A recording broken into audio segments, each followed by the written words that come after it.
Thank you so much. Thank you for staying back for the last presentation. My name is Sridhar Rangayan. As I said, I'm a filmmaker, I'm a festival director. I wear many hats and many caps, and that's a talk I want to talk today. So I want to talk about the kaleidoscope of shifting identities. So what is the identity? All of us have different identities. Some we are born with, like I'm born as a male person, and I'm born in a South Indian family in a small town in Karnataka. That's the identity I carry with. Some we acquire. I became an engineer, I became a filmmaker, that I acquired as an identity. Some we develop. I'll come to that later. So navigating identities is especially challenging for LGBTQ people. Why do you say that? So basically, when a child is going to school, and the child wants to wear a nail polish just because a male child wants to wear a nail polish, the first person who's going to admonish the person is the teacher. Teacher says, why are you wearing a nail polish? And a boy in the class bullies this child, and the teacher basically throws this kid out and basically does not really say anything to the bully. So the first place where the child gets victimized is the school. And also at home, when the child goes home, the parent asks, why were you thrown out of school? Because I was wearing nail polish. So mother or father says, why are you wearing nail polish? So the LGBTQ people face many challenges because of their identity, especially transgender people. So also it's much more complicated for trans men, female who want to become male person. It's much more difficult for trans masculine person because patriarchy already undermines as a woman, and on top of that the other layer adds up. So LGBTQ people face great harassment. I've been a victim of it. Like, I was born in 1962. I'm a dinosaur compared to all of you. I must be your grandparents' age.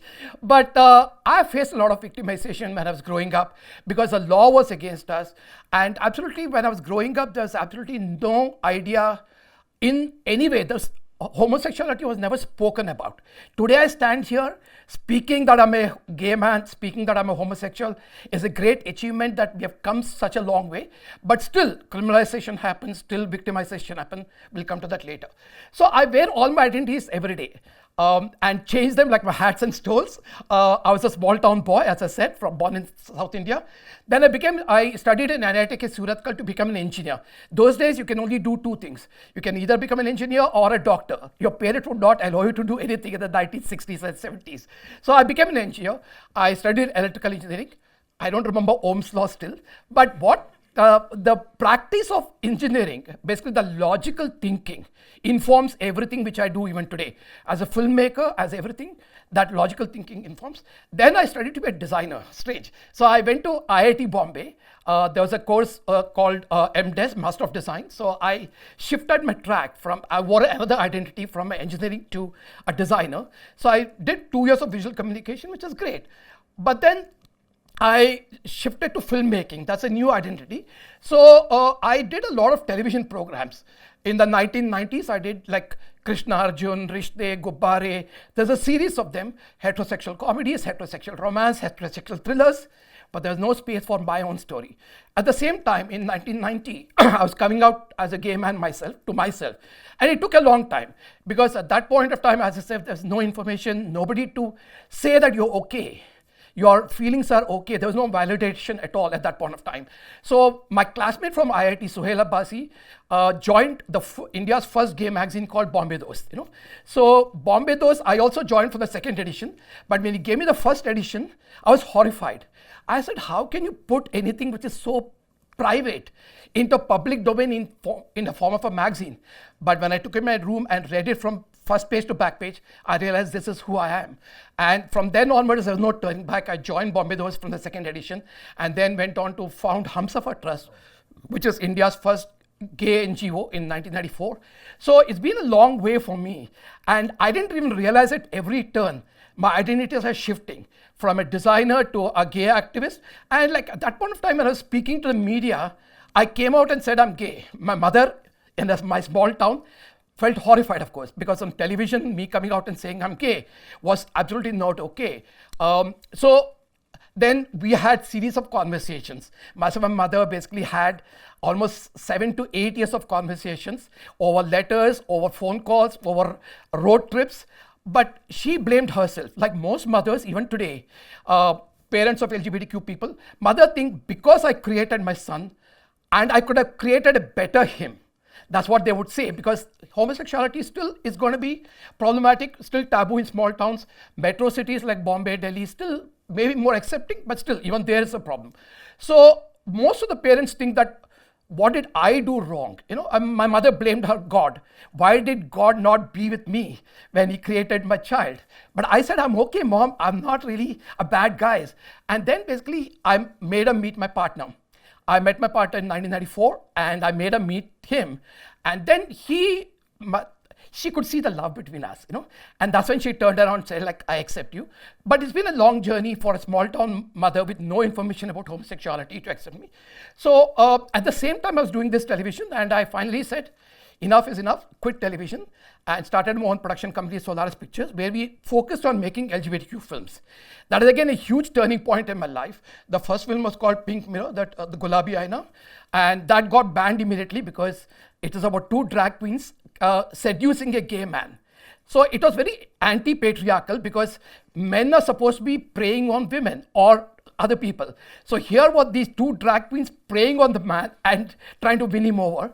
So the censor board didn't say it in so many words, of course, but they said, you are not being considerate to the community. I said, I'm from the community. Who knows the community better than me?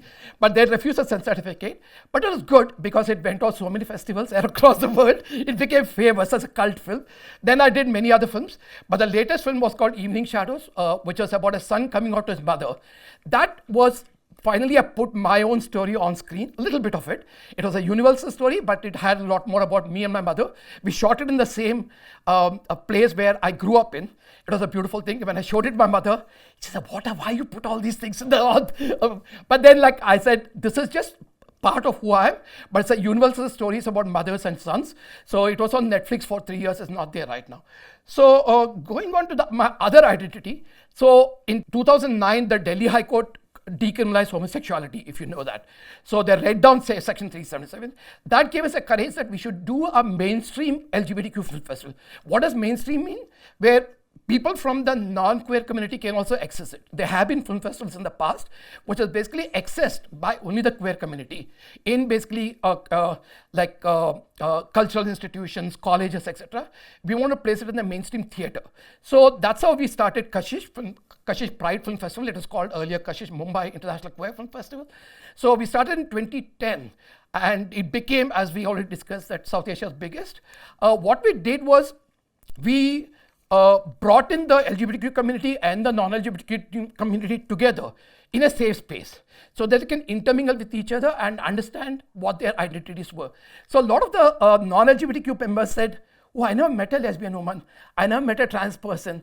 But you must have met them in your own homes, but you don't know about them. Here are people in the festival who are wearing their labels proudly. That's how you recognize them. So it's a safe space where you can wear your tag the way you want or you don't want to. So we have had almost 15 editions of it. And now I'm become known more as a festival director than a filmmaker. So the other thing is like activist. I did not become an activist out of choice. Our generation became activists because there was a need to. We need to speak up for who we are. We needed to speak for our rights. We needed to speak about our HIV condition. So we need to advocate for HIV. So I became a petitioner for the Section 377 petition, and we won it in 2018, which was amazing. I never expected in my own lifetime I'll see this big change, and I'll really super proud that all the people, not just me or my community, but all the allies who supported this basically won it. And then myself and my partner have been living together for 29 years now. 29 bloody years. But we are not able to marry in this country. We were part of the petition for same-sex marriage rights, but that was rejected by the Supreme Court. Our prayer was simple. So we have been living through the 29 years. If he is admitted to a hospital, I should be able to take medical emergency decisions for him. I should be able to sign for him, right? That's simple. Anybody who have been together, but that's a prayer, but they rejected it. So now I was on a TV show and they said, like, you call your brother to sign for you. That's not, why should I call my brother when my partner is right with me for 29 years? There's a basic right anybody should have. So, but I'm still hopeful. I'm 61 now, but I'm still hopeful that one day we'll win the case. But these are different identities which I've worn as a small town person, as a filmmaker, as a festival director, as an activist, as a writer. And I think I'm able to coalesce and synthesize all these identities. I know it's very challenging. All of you have different identity, multiple identities. You speak different languages. You're studying in Global Jindal University. You are going to pass out as a different person. You're going to take out different jobs. So if you're able to synthesize all your different identities, I'm sure life will be blissful. So I'm going to keep it short and simple. That's the end of the conversation. Thank you so much for having me here.